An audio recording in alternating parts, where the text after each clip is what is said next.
porque algumas pessoas não entendem, né, direito por que Jesus falou isso, né? Mas a gente percebe claramente, com um absoluto respeito que a gente tem por Maria, que ela tinha aquela solicitude de mãe, né? Aquela coisa, preocupação de mãe, né? E obviamente tinham muito zum em torno de Jesus, né? Porque foi ameaçado diversas vezes de morte, de prisão, até os próprios compatriotas queriam prendê-lo, e a Roma não sabia exatamente quem era, se ele ia lá criar problema com o governo, se não ia. Tinha todo esse problema e era uma coisa que uma mãe fica aflita de saber do filho, que está, nossa, ele está envolvido em tudo isso, mas por quê, né? Fica com aquela coisa. E a sensação que a gente tem é que quando ele estava no meio de um grupo de pessoas, de repente ela ia lá para saber quem era aquele grupo, o que podia acontecer com ele, aquelas coisas todas, né? E a questão dos irmãos, que são todos por parte de pai, obviamente também tinha aquela coisa assim de uma espécie de, como é que a gente pode dizer, mesmo há 2000 anos longe, aquela espécie de ciúme, né, que tinham de Jesus, né, porque Jesus tinha toda a sua especialidade, todo o seu carisma, tinha toda a proximidade das pessoas, e não tinha aquela coisa, né, não tinha uma profissão no Sinédrio, não tinha nada disso.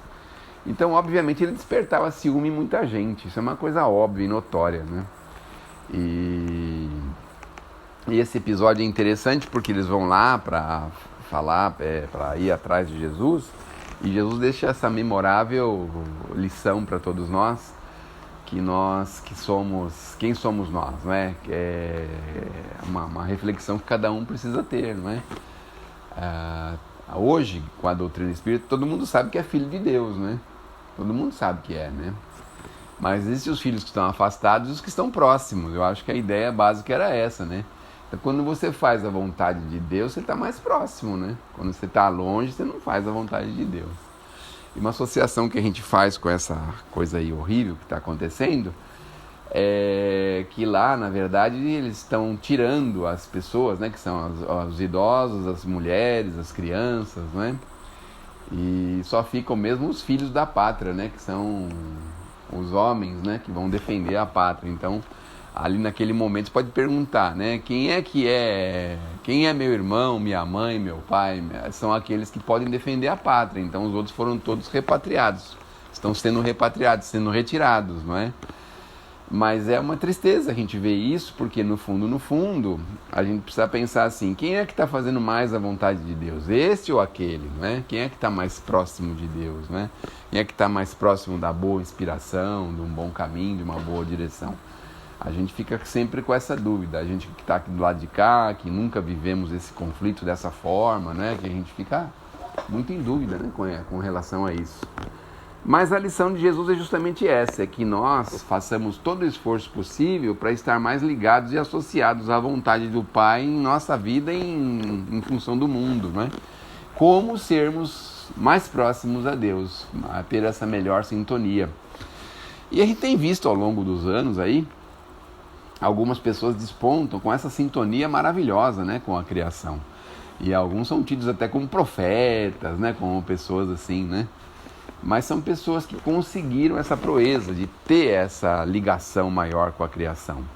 É óbvio que quem promove, né, essas coisas tristes que a gente está vendo, certamente eles não estão muito próximos de Deus. Obviamente não, né? Porque numa casa, por exemplo, vamos imaginar numa família, né? Então a gente sempre chega num consenso. Ó, não tá bom assim, tá ruim. Ah, então tá bom, você vai pro seu canto, eu vou pro meu, né? Aí é uma boa inspiração. Agora, quando a gente dentro da mesma família fica querendo tirar, né, o outro da casa, né, extinguir o outro do lar, né, da casa dele, aí é esquisito, né, é bem esquisito. Mas voltando lá ao episódio de Jesus, é justamente isso que o Kardec falou, né? Voltando ao respeito que nós temos por Maria, e Kardec lembra aí que ela não fazia uma ideia do que Jesus tinha vindo fazer. E eu tenho a sensação que ela só teve essa ideia depois que Jesus desencarnou. Eu tenho essa sensação. Não tem nenhum livro que cita assim, né? Então, mas veja... A gente tem que ter dúvida. a gente está falando, a gente está elucubrando a respeito, né? Mas o que a gente tem a sensação é essa, porque nesses episódios a Maria não queria que Jesus tivesse esse problema. Nenhuma mãe quer que o filho esteja envolvido com a polícia, né, por exemplo, né? Está envolvido?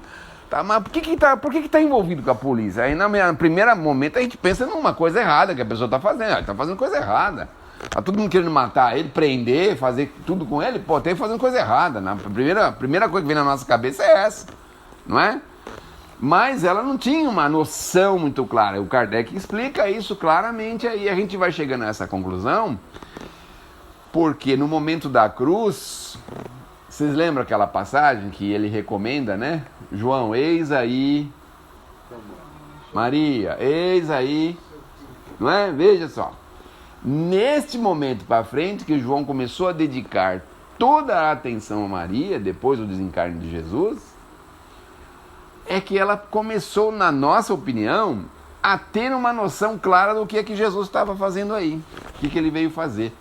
Mas foi preciso que João acompanhasse ela, né? Que João mantivesse com ela um estreito laço de convivência, de irmandade, de filiação, né? Por assim dizer, porque aí ela se isolou numa casa, né? À beira de um mar, me parece, uma coisa assim. E ali passou muitos anos, né, nessa casa, e aí começou a atender as pessoas, atendia. Nós temos na literatura espírita algumas mensagens que mostram, né, que Maria sempre tinha um caldo quente para quem chegasse ali, um transeunte. Era uma coisa meio comum disso acontecer. A pessoa anda bastante, chega a um lugar, tem um abrigo ali, a pessoa pede abrigo, a pessoa dá abrigo, dá alimento, dá guarida e tal. Até chegar ao ponto dela encontrar-se com quem? Com o próprio Jesus, né? Que foi buscá-la, né? Não sei se vocês viram isso, já viram essa mensagem? Ainda não viram? A mensagem do Chico, em que Maria está lá, né? E Maria, a princípio, não reconhece Jesus. Ela já com bastante idade, provavelmente com deficiência visual, essas coisas, não reconhece Jesus. Mas quando ele fala, aí ela reconhece, né? Então ele vai lá buscar Maria, vamos dizer assim, o desencarne de Maria, né? Jesus vai lá pessoalmente buscar. É uma mensagem do Chico. Se eu me lembrar de onde é... É Humberto de Campos, é o Boa Nova? Acho que é o Boa Nova, é o Maria, o último capítulo do Boa Nova. O capítulo 30 do Boa Nova. É interessante, né? É interessante que ele vai lá e ela reconhece pela voz, me parece que é pela voz, né? Que ela reconhece ele e tal, né?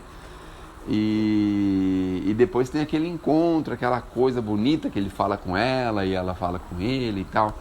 Mas a gente chega à conclusão que a certeza mesmo de que exatamente Jesus veio fazer, ela só teve depois, infelizmente depois da cruz, não é?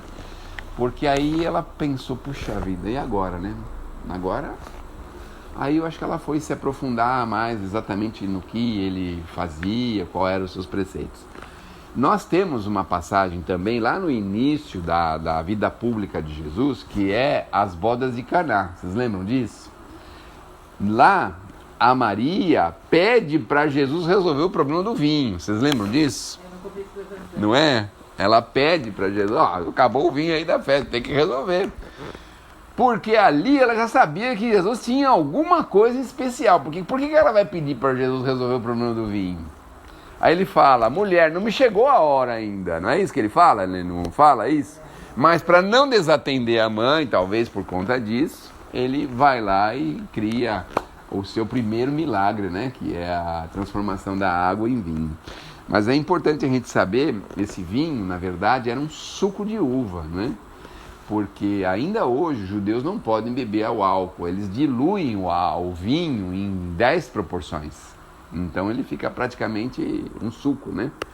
Mas na época eles não podiam, nem hoje ainda pode beber a bebida alcoólica, né? Por assim dizer. Então obviamente ali houve um fenômeno que veio um processo concentrado do vinho, a gente não sabe explicar exatamente como, né? Mas veio um processo concentrado que foi diluído em tinas, que eram tinas de 150 litros, né? Então se você dilui 150, você põe ali 10 litros de vinho e dilui em 150 litros de água, né? Então... Tanto que nessa passagem, Jesus pede aos criados para encherem de água. Enche essas tiras de água. Enche de água. Enche de água. Depende da coloração dele, tá? O gosto do vinho. Possivelmente o gosto, o sabor. O sabor, o gosto. Né? A ponto dos anfitriões dizer Olha, que você deixou o melhor vinho no final. Não é difícil a gente aceitar essa passagem, porque quem tinha frequência de visitar o Chico na época, se lembra um período que o Chico emanava assim um cheiro forte de rosas, de flores, às vezes até de coisas assim médicas, né? De coisas assim, de coisas assim. E algumas pessoas relatam até que impregnava aquele troço assim, molhava até a pessoa, impregnava aquilo e ficava dias com aquele cheiro, com aquela coisa forte, né? Então a gente vê que os espíritos, obviamente, teriam muita condição de fazer isso com Jesus e muito mais. Mas era só para mostrar que ali Maria tinha mais ou menos uma ideia de um diferencial de Jesus, mas não sabia exatamente qual, né? Porque você está na festa e fala assim, acabou aí a bebida da festa, dá um jeito aí você que é especial, dá um jeito aí para a gente voltar, né, à alegria da festa, né? Mas ela sabia que ele tinha alguma coisa em especial, mas não sabia exatamente o que exatamente era, né? E essa mensagem linda que ficou aí gravado para todos nós é justamente essa. Quanto mais a gente se aproxima das coisas maiores da vida, mais nós estamos próximos ao nosso Pai, ou seja, estamos próximos à nossa família, né? Então, os espíritos superiores, os espíritos benfeitores, né, que são aqueles espíritos que já venceram bastante as encarnações e os defeitos, as imperfeições, eles estão executando as ordens do Criador, que estão muito mais próximos da criação do que nós que estamos longe, que somos os filhinhos ainda afastados, ainda com problemas, né? Então que a gente possa ter essa força aí de poder se aproximar mais da nossa família, que é a família espiritual, né? A diferença que o Kardec coloca, agora que eu estou lembrando também, né? Que é a diferença da família espiritual da família material, né? Então, na família material, a gente não tem assim aquelas afinidades, aquelas coisas, mas da família espiritual, às vezes uma pessoa que não tem grau de parentesco nenhum com você, você tem uma afinidade com ela, uma coisa bacana, gostosa, profunda, né? E você não tem nenhum nível, nenhum grau de parentesco com essa pessoa. Essa é a família espiritual. E o nosso objetivo é desenvolver a família espiritual, é fazer crescer a nossa família espiritual, né?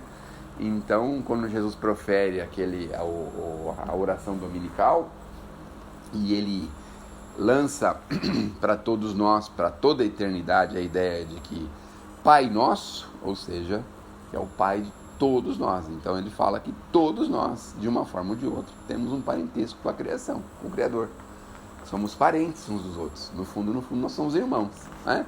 Só que nós temos os irmãos próximos e os irmãos remotos. Então que a gente possa criar uma condição de deixar todos os irmãos próximos. Isso não é difícil, viu? Parece que é, mas não é.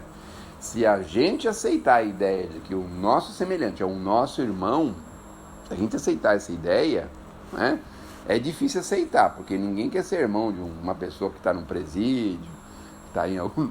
Mas quando a gente aceitar essa ideia, aí nós vamos ver no próximo um nosso irmão, ainda que ele venha mal intencionado contra nós, nós ainda assim sabemos que ele é o nosso irmão, que nós não podemos atentar contra ele, né? Ainda assim, né? Mas isso é um processo de, como é que eu posso dizer assim, de construção, né?